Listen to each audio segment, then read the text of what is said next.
Yo, what's up guys? Boogle here. Manic Flying Updated Guide, Force Beast, Deadly. Let's hop straight into the lineup explanation. Of course, with these updated guides, in these lineup explanations, I dive more into unit roles. These will give you a strong idea of which units to replace where and what units could fulfill the same role as a replacement. This stage especially has many, and if you've watched the video of me using my older guide to beat this stage, you know that I've used much lower levels than even this, with some of the key gacha units not even true formed, so this stage is very flexible. As always, let's first dive into the meat shields. This stage is fairly simple meat shields wise. Just make sure you have 2 to 3 meat shields. Level 30 is the minimum. Of course, level 20 Crazed/Manic. It's also good to have at least one quicker meat shield, so Manic Flying will have a very difficult time moving forward. Alright, that's it for meat shields. Let's now hop into the very structural part of the lineup, which is the crowd control units. This is very essential in this stage because there's 2 main boar waves and they do cycle throughout the stage. So yes, as for your crowd control units, I would highly recommend at least one for each of the traits here.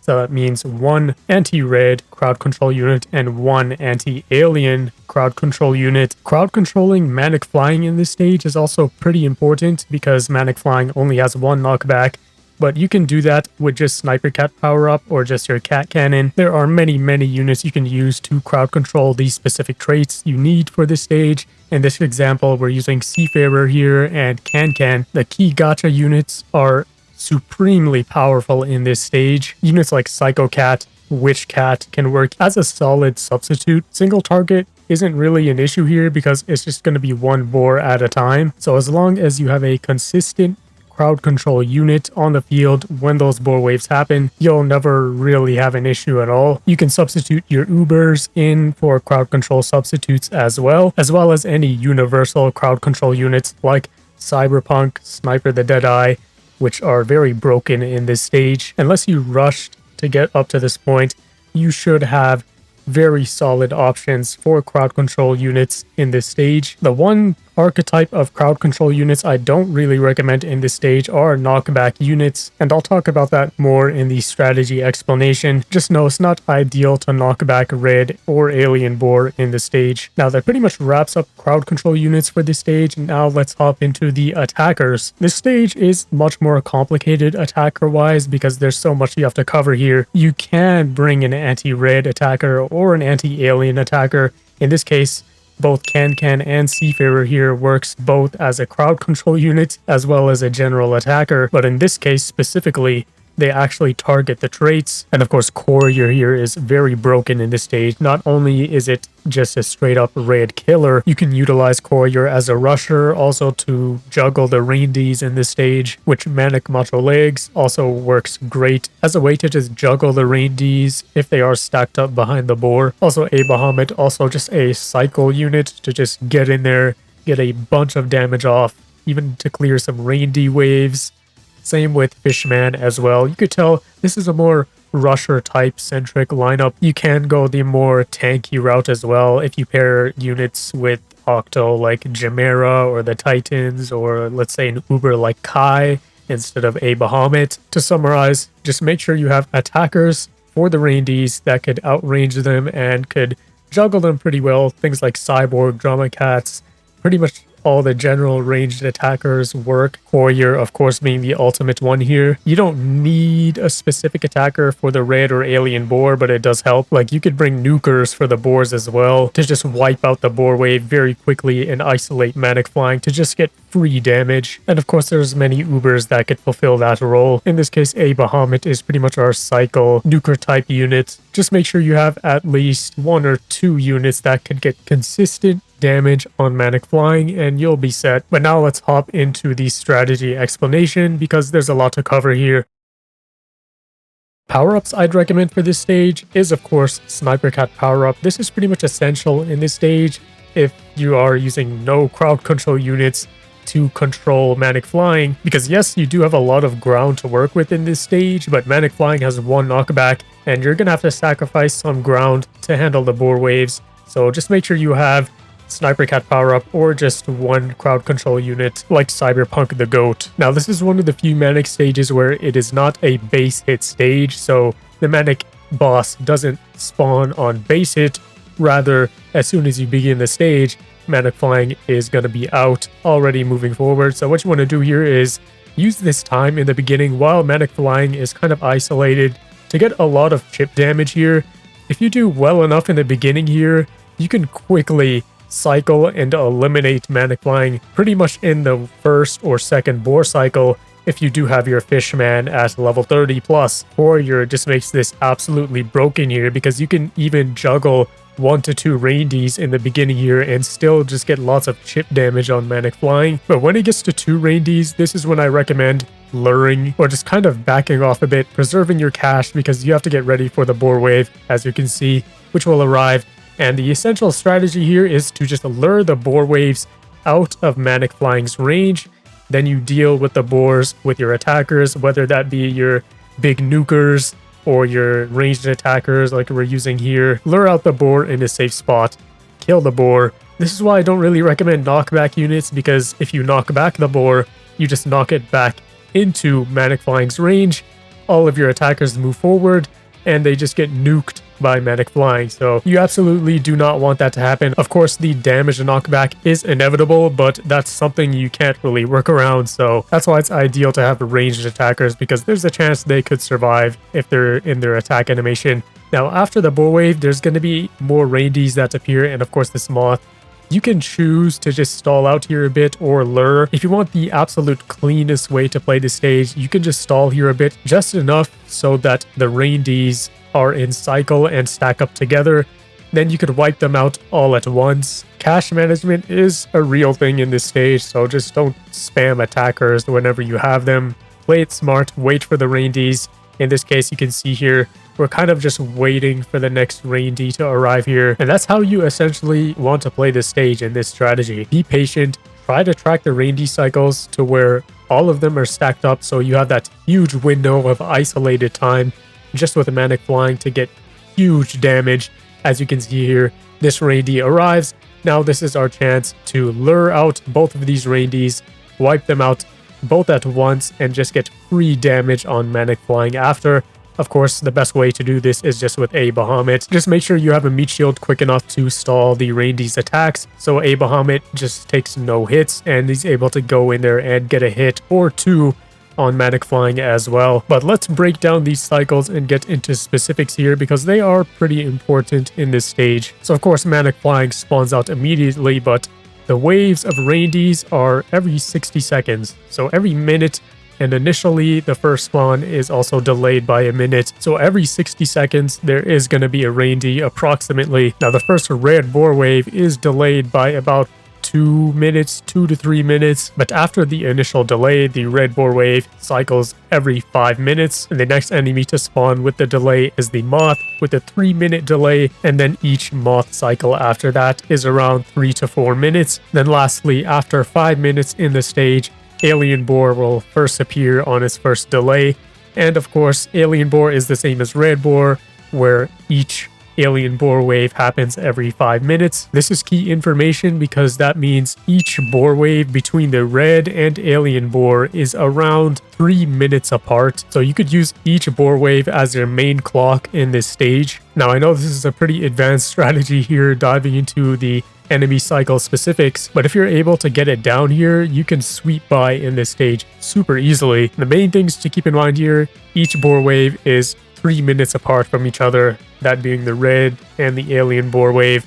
And of course, Raindies are every minute. Every 60 seconds, there is going to be a Raindie that appears. So along with all of the other timers mentioned here, there are situations where Raindie is going to be out of cycle with the other enemies. So sometimes you might just have 1 Raindie or 2 with a boar. If you don't want to stress about tracking these cycles to extreme precision, then you could just be patient and stall out the Raindies and then wipe them out all at once, just to be safe. But if you're truly psychotic, you could just keep a 60-second clock as soon as you start the stage. in your head just an internal clock for the rainy cycles. It may seem like I do this, but I actually don't. I just have so much muscle memory with this stage that I just know. So it does help tremendously getting down these main important cycles like the Boar Wave and the Raindies.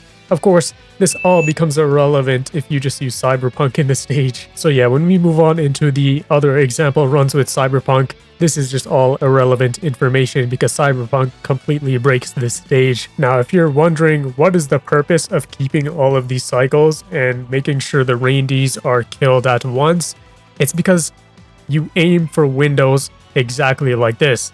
Manic Flying is completely isolated, no Raindies in the way, no boars, no moths. You get this huge opportunity to just rain down insane amounts of damage, especially with Fishman just cycling in there as a rusher paired with Courier. This is exactly how you're able to just eliminate Manic Flying in 2 boar cycles, maybe even 1 if you have higher level units. So it's just a very powerful strategy in this stage. And as you can see, this Boar Wave just happened to have a Raindie paired with it. That's no issue because if we take enough time to kill this boar, we'll have the next Raindie wave with this one stacked up on top of each other. Then we could just wipe them both at once. But it does really depend on how long you take to kill the boar because you only have a 3-minute timer. Otherwise, the next boar wave is going to arrive. The Raindies are going to start stacking up. So you do got to be quite efficient with it. That's why a nuker like Chill Cat, it's very spammable, it does massive damage to aliens, can work pretty great here just to deal that insane amount of damage, pretty much bursting down the boar. Of course, Can does that as well. A very underrated part for your attackers in this stage is being able to juggle the Raindies here. As you can see, Manic Macho Legs not only juggles the Raindies during the boar waves, but also gets that huge chip damage on Manic Flying as well, because those waves actually do hit Manic Flying. So we know the next Raindie wave is 60 seconds from this one, so what we can do here is just lure this one and eliminate it. Then we'll have a couple seconds of isolated time. Of course, the quickest way to do this, just lure, eliminate the Raindie with a Bahamut, very quick 2-shot cycle there. Then we just have this window of free damage on Manic Flying here, and this is crazy because with level 30 units, we're able to absolutely obliterate Manic Flying in this next cycle here. You could have played it different and just waited for this moth and the other Raindie that comes with it as well. But at this point, I did know that Manic Flying is pretty low here. So in this next cycle, or even this cycle right here, we're just pushing very aggressively. Yeah, as you can see, Manic Flying does die there as soon as the red boar wave loops around 5 minutes later. So if you're able to land those opportunities of huge isolated damage against Manic Flying, maybe you're able to get your Bahamut in there and get some hits as well, you'll obliterate Manic Flying very quickly, even with level 30 units. And if you did watch the video of me using my older guide to beat the stage, you'll know that I even used lower level units than 30 without true forms and still was able to pull off this crazy strat. So you must be wondering, Boogle, I don't want to keep track of enemy cycles or do these complicated Raindie wipe cycles. Well, lucky for you, units like Cyberpunk and Sniper the Deadeye do exist. This is essentially the same strategy, just minus all of the drawbacks, because on the previous strategy, if you do mess up a cycle, there is a chance that you might have to deal with Raindies starting to stack up behind the boar, maybe even multiple boar waves stacking up together. In this strategy, you can essentially just play hyper aggressive and just use Cyberpunk as a bailout to just handle all of the Raindies and completely hold Manic Flying in its place. The only thing you really have to worry about here is the boar waves, in which case you can just focus solely on the boar waves if you have units like Cyberpunk, etc. But it is essentially the same. You do want to actually lure the boar wave first and then send out your Cyberpunk and or Sniper the Deadeye, so it's much more safer.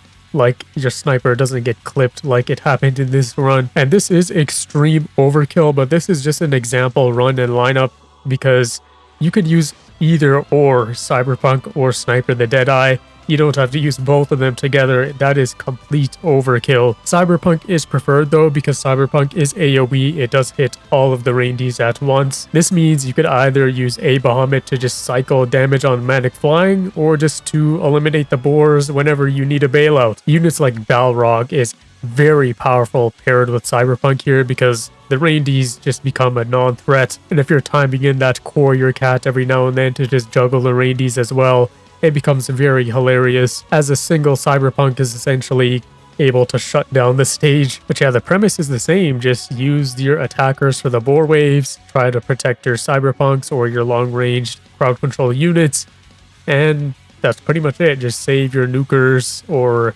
pocket a Bahamut for when things get dicey. Let's say a boar gets close to your Cyberpunk, send out a Bahamut, try to get that boar out of the way as quick as possible, or just cycle a Bahamut straight at Manic Flying to just make this go by a lot quicker.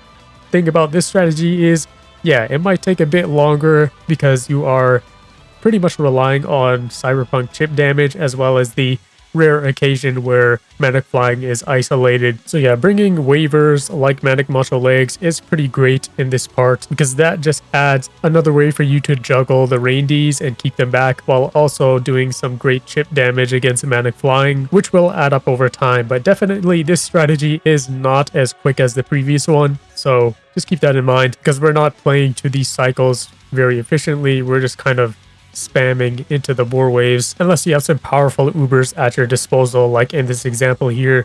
We're using Balrog just as a universal burst damage unit, which can pretty much eliminate both of the boar waves, but we also have Bora here just for the alien boar wave as well. So yes, use your Ubers to your strength here. You don't have to use Ubers that outrange Manic Flying, because there are not many that can do that. First, focus on the boar waves, then try to handle the rangy waves with your attackers and or units that can juggle them or keep them back. Then you can start to worry about Manic Flying, because Manic Flying isn't really that much of a threat in this stage unless you have no crowd control at all. That's when it becomes a bit tricky, because you do have to give up ground in this stage to handle each boar wave. If you have no crowd control, eventually Manic Flying is going to slowly creep up and it'll be right next to your base, and then you're done, because you have no way of knocking back Manic Flying. Manic Flying only has one knockback. So yeah, that pretty much wraps up the strategy for this stage. Definitely a much more complicated stage, probably the most complicated one yet, but of course it becomes simple with Cyberpunk, the GOAT, of course, breaking the stages yet again. Drop a like if this guide helped you out, of course, subscribe if you're new, join the hashtag Boogle gang. Only a few Manic stages left to cover. All videos I did mention or show in this guide are linked down below, as well as the Discord. That's it, this has been John Boogle, and see ya.